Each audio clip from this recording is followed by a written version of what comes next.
Oui, qui n'a rien à voir avec les interventions précédentes. Moi, j'ai été vraiment intéressée par la typologie de tes candidats, de ce que tu as fait de tes candidats, et aussi par ce que tu as dit du hiatus entre commande de l'accompagnateur, celle du jury. Alors, je suis responsable du centre de bilan de compétences à l'UNFC, donc je ne suis pas des candidats directement, mais c'est vrai que assez souvent, le projet, enfin, il peut y avoir à l'issue d'un bilan de compétences un projet accompagné d'un projet PAE. Et je pense à un cas qui nous avait posé problème et qui est resté comme ça en suspens et qui je sais pas, ça fait au moins 4-5 ans et ça me perturbe encore un petit peu.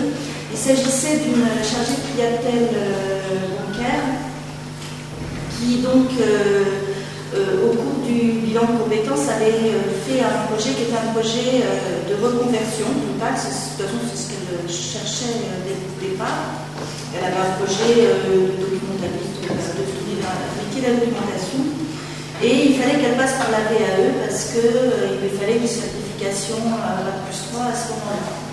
Et en fait, c'est quelqu'un qui n'a pas été validé parce que son jury, particulièrement les professionnels dans ce jury, on connaît l'institution bancaire et ses centres de formation, a considéré que son projet n'étant pas dans la banque, elle n'avait pas à valider. Voilà.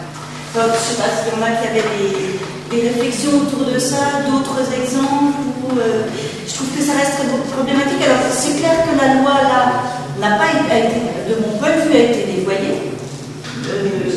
Le travail, moi j'avais eu un regard sur le travail d'accompagnement, sur ce qu'elle avait produit, qui était vraiment de son travail de chargée de clientèle, etc. Elle avait fait un super boulot. Et finalement, sans que ça ait été jusqu'au bout, elle a été sanctionnée par le fait que son projet, donc elle était dans la catégorie à venir, elle était tournée, sa BAE était tournée vraiment vers un projet d'avenir, mais de reconversion, et c'est ça qui a été sanctionné. Donc voilà, si on a carré sinon des solutions, en tout cas des réflexions par rapport à ça.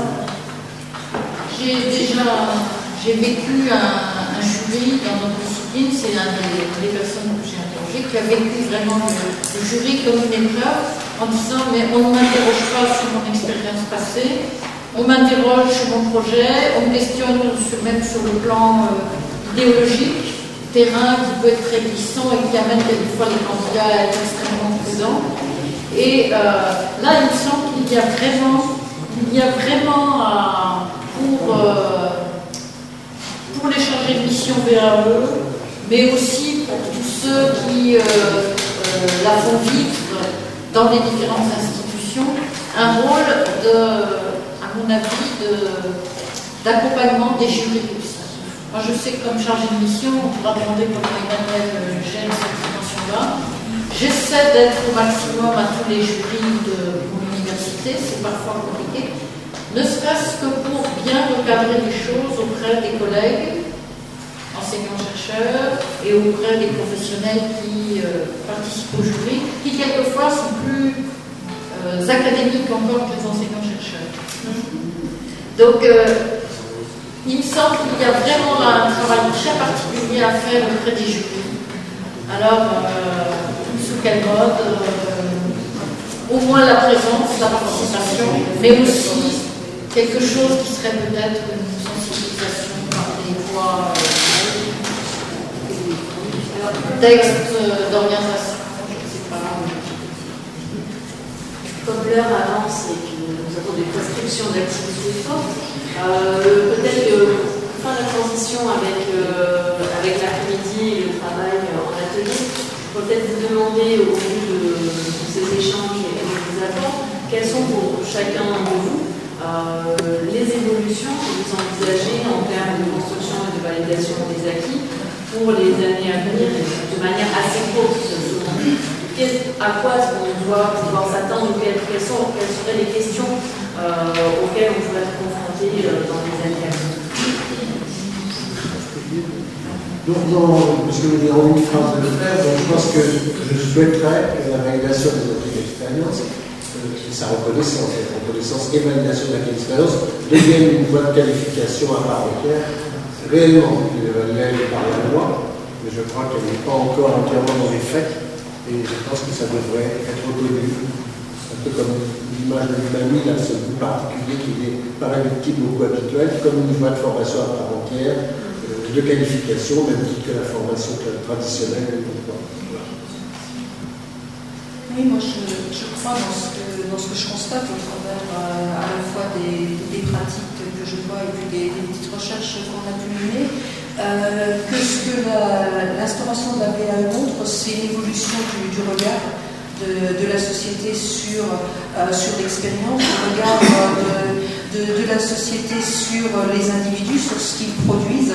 Peut-être qu'on revient un petit peu à l'homme capable dont rêvait Cooper. Et moi, j'espère un peu que, parce qu'on est tout projet dans le monde des espérances, alors soyons dans le monde de l'espoir, que ce regard-là, il va s'instaurer réellement. C'est une autre façon de poser la question des qualifications à venir.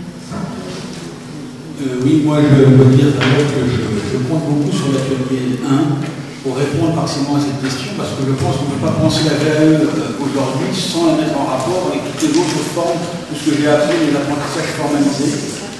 Et je pense que c'est l'objet principal, j'espère que mon collègue est d'accord, de notre travail d'atelier. Cela dit, sur la VAE, j'ai quand même 2-3 remarques à faire. Bon, je pense que, même si on peut le regretter pour différentes raisons, la part des entreprises va être de plus en plus grande dans le développement de la VAE, comme elle l'a été pour la formation continue. Je veux dire que ça a été institué d'une certaine manière. Et deuxièmement, ça c'est peut-être plus la VAE université qu'ailleurs, mais j'ai l'impression que, contrairement à ce que le texte voulait dire, on va certainement vers, non pas des créations de diplômes, mais en tous les cas des créations de certifications qui ne seront pas propres à la VAE, surtout pas, hein, sinon c'est pour la loi de la VAE, mais qui en tous les cas seront développées pour favoriser la VAE. Je le vois d'ailleurs dans les masters et les licences qu'on propose à Strasbourg, des parcours qui se développent en fait pour répondre à des besoins des VAE qui ne peuvent pas se retrouver dans les diplômes existants.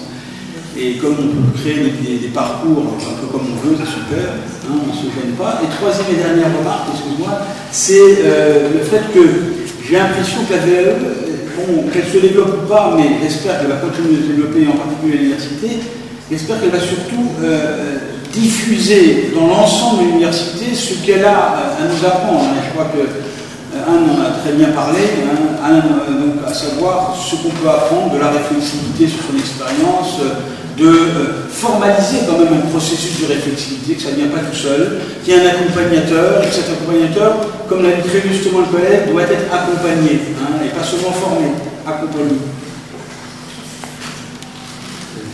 Moi, je terminerai avec une phrase peut-être un peu plus brève que la tienne. Il me semble que les institutions qui vont continuer à délivrer des diplômes ou des titres par la VAE vont être confrontées à la nécessité d'accueillir des demandes de VAE collectives à l'université. On commence à avoir par exemple des banques au niveau régional qui envoient une quinzaine de candidats ensemble, et donc là il va falloir réfléchir dans les différents organismes comment on accueille des groupes de professionnels. Il me semble qu'il y aurait une déperdition à ne rester que dans l'accompagnement individuel et qu'on va retrouver peut-être quelque chose du travail avec des groupes par rapport à cet enjeu de la VAE et du développement, bien sûr, et qu'il va falloir effectivement probablement mieux institutionnaliser. Alors je pense que l'université, on est peut-être très en retard. Il me semble que par exemple Jeunesse et Sport